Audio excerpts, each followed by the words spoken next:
Laure Godebert et je suis sculpteur avec un E. Donc j'utilise surtout la terre, le modelage. Et depuis quelques années, j'utilise d'autres matériaux plus légers comme le carton, le coton, le papier, le plastique aussi. Alors moi je fais des personnages, tout le temps des personnages dans leur vie quotidienne. Et autrement, moi mon inspiration c'est vraiment le quotidien. Enfin il y a ce côté un peu critique de la société, vous verrez, comme le monument au vivant par exemple, où on voit un homme qui fait la sieste. Au lieu d'être un héros guerrier avec des armes, etc., juste il est sur un banc et il fait la sieste à côté de son chien et son chat. Et donc c'est les vivants et leur famille qui lui rendent hommage pour tous ceux qui ne sont pas morts grâce à lui, puisqu'il a fait la sieste au lieu de faire la guerre. Bon, voilà, donc il y a des choses comme ça. Je travaille, je cherche jusqu'à ce que l'attitude elle soit la plus juste possible. Voilà, donc je travaille avec les doigts, avec des outils. Alors c'est l'attente, les lieux de désert de l'âme.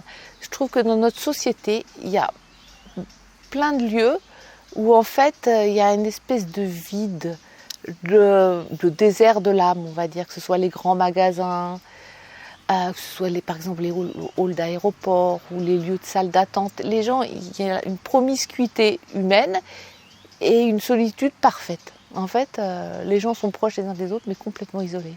Voilà. Donc j'ai fait une série qui s'appelle Les lieux de désert de l'âme, avec des petites pièces dans le métro. Il y en a une, c'est dans le métro, l'autre, c'est les grands magasins. Et puis eux, c'est l'attente. Ils attendent le bus, le métro, enfin, voilà.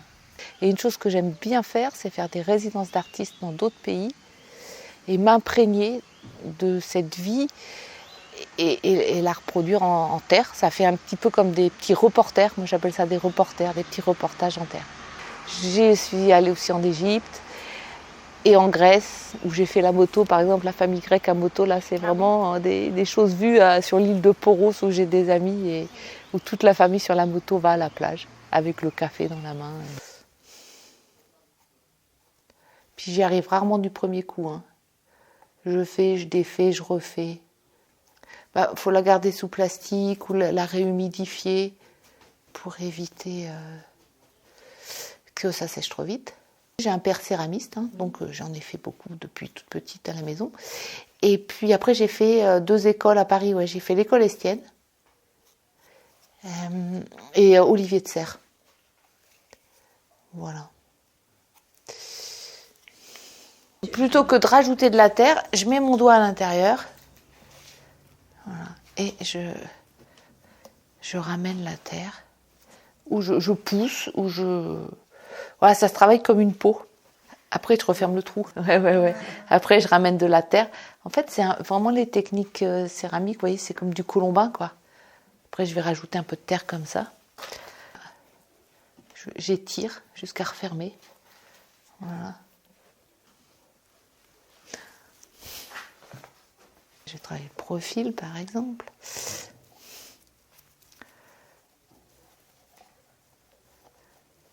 Parfois, je tape aussi. Ça, c'est surtout quand on en fait des plus grandes, des sculptures. Pour ramener, clac, clac, clac, on tape. Vraiment comme les potières africaines qui font des grandes jarres, en fait.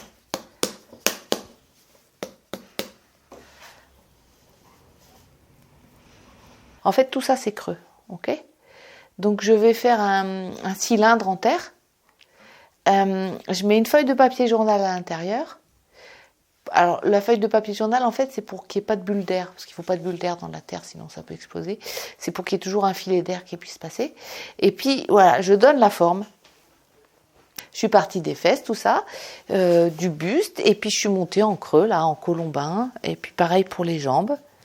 Les chemins de croix qu'il y a dans les églises qui parlent du calvaire de Jésus, là, en fait, il descend de sa croix, enfin, il se retrouve dans du coton, donc vraiment, il s'endort dans une position beaucoup plus confortable. Il s'étire, et en fait, il finit avec Marie-Madeleine. De la fin de la souffrance, là, qui dure depuis des siècles. Alors, je fais des expositions dans les galeries ou les musées. Il y en a qui partent à l'étranger, il y en a qui sont achetés par des mairies, certaines fois, ou des collectivités. Et puis autrement, c'est des particuliers qui achètent. Et donc, je fais aussi des stages. La première semaine d'août, un stage, une partie terre et une partie faire une grande sculpture d'1 mètre maximum, mais avec une armature métallique et des matériaux plus légers pour avoir quelque chose de plus tendu, plus dynamique, comme réaliser une danseuse par exemple, ce qui est un peu difficile en terre. Voilà. À Cabrerets. À Cabrerets. À Cabrerets et en septembre à Castelnau de Montmiral, qui est un autre très beau village, une bastide, pas très loin d'ici dans le Tarn.